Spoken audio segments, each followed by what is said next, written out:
ऐतिहासिक दिन जब भारत की मदद से बांग्ला भाषियों के मुक्ति संग्राम का अंत हुआ और दुनिया के नक्शे पर एक नए देश का आगाज हुआ जिसका नाम था बांग्लादेश।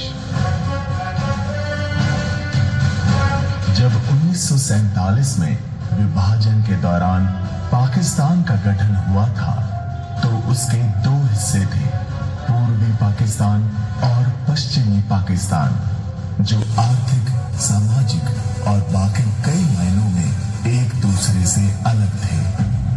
पूर्वी पाकिस्तान बंगाली बहुल क्षेत्र था, लेकिन वहां से किसी को भी सत्ता में उच्च प्रतिनिधित्व नहीं मिला था। इससे वहां की जनता में काफी रोष था।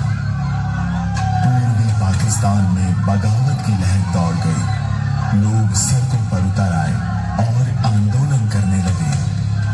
पाकिस्तान की सत्ता ने पूर्वी पाकिस्तान में विद्रोह को कुचलने के लिए सेना को बुला लिया। पूर्वी हिस्से में लोगों ने मुक्ति वाहिनी नाम की सेना बना ली, जिसमें सेना में काम कर रहे लोग और आम नागरिक शामिल थे। सेना के अत्याचारों से परेशान होकर लोगों ने भारत में पलायन करना शुरू कर दिया था। भारत में शरणार्थी संकट बढ़ने लगा था।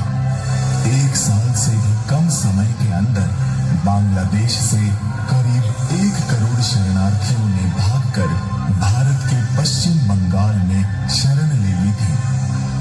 3 दिसंबर 1971 को पाकिस्तान की वायुसेना ने भारत पर हमला कर दिया।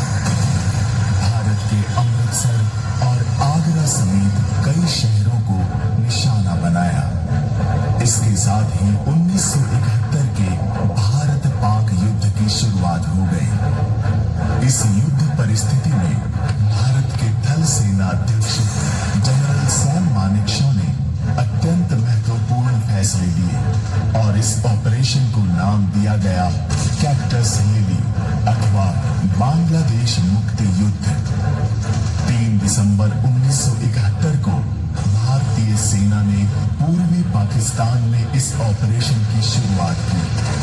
23 नवंबर 1971 को भारतीय सेना ने पूर्वी क्षेत्रों में घुसना शुरू कर दिया था और वो वहां पर बंगाल के राष्ट्रवादी संगठनों से जुड़ गए थे।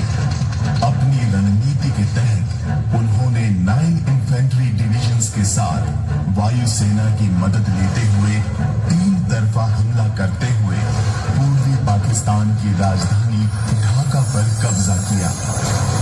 इस सैन्य कार्यवाही ने भारत को दुनिया के सैन्य नक्शे पर ला खड़ा किया।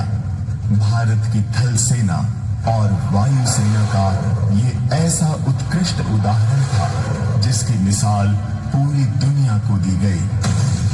मात्र 14 दिन चले इस युद्ध के फलस्वरूप भारतीय उपमहाद्वीप का मानचित्र परिवर्तित हो गया और एक नए राष्ट्र बांग्लादेश का जन्म हुआ। इस युद्ध में करीब 3,900 भारतीय सैनिक वीरगति को प्राप्त हो गए थे, जबकि 9,851 घायल हो गए थे। 16 दिसंबर को 93,000 पाकिस्तानी सैनिकों ने आत्मसमर्पण कर दिया। ऑपरेशन कैक्टस लिली का नाम भारत की सर्वश्रेष्ठ युद्ध रणनीतियों में शामिल हो गया।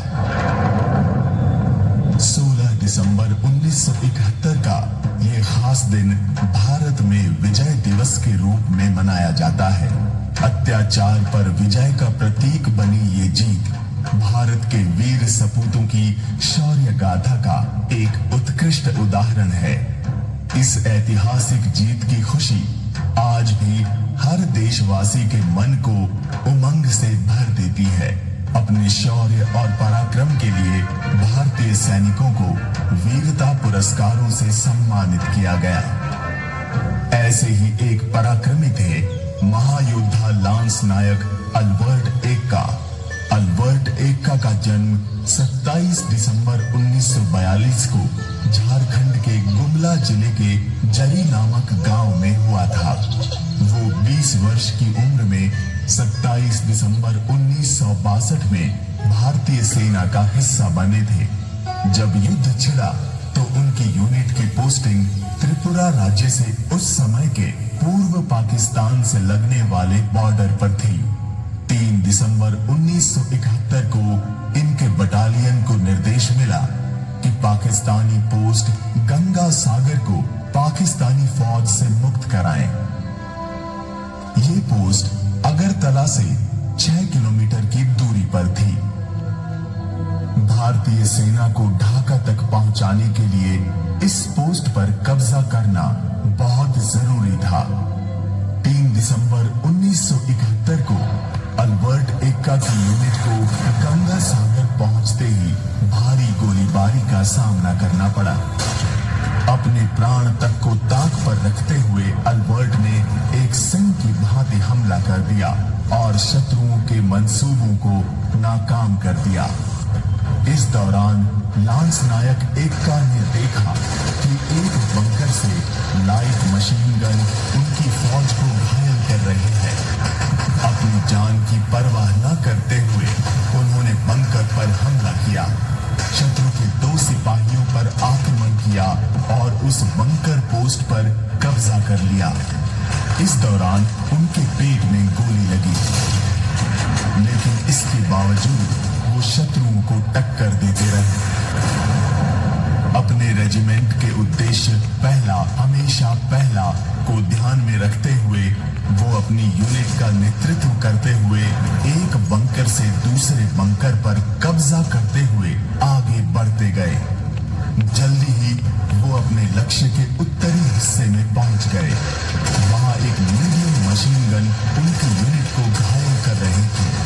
एक बार फिर लांस नायक एक्का ने अपने साहस का परिचय देते हुए बंकर पर ग्रेनेड फेंका और शत्रुओं को ढेर कर दिया।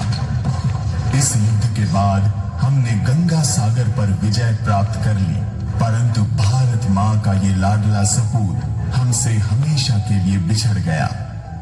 उनके अदम्य शौर्य और पराक्रम के लिए मरणोपरांत उन्हें भारत का सर्वोच्च वीरता सम्मान परम वीर चक्र दिया गया। ये युद्ध स्मारक भारत मां के उन सभी वीर सपूतों को समर्पित है जिन्होंने राष्ट्र के लिए सर्वोच्च बलिदान दिया। अब जाके कहीं हमने सर पे ये केसरी रंग सजाया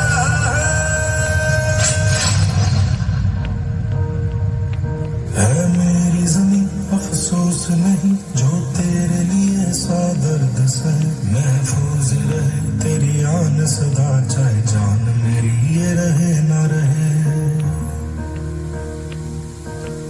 मेरी जमीन महबूब मेरी नस नस में तेरा इश्क बहे। फीका न पड़े कभी रंग तेरा, जिस्मों से निकल के खून कहे।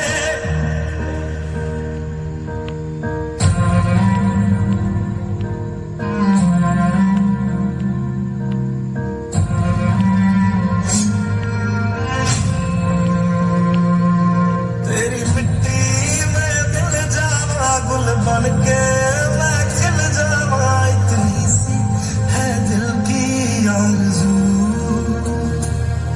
तेरी नदियों में बह जावा, तेरे खेतों में लहरावा, इतनी सी है दिल की आरज़ू।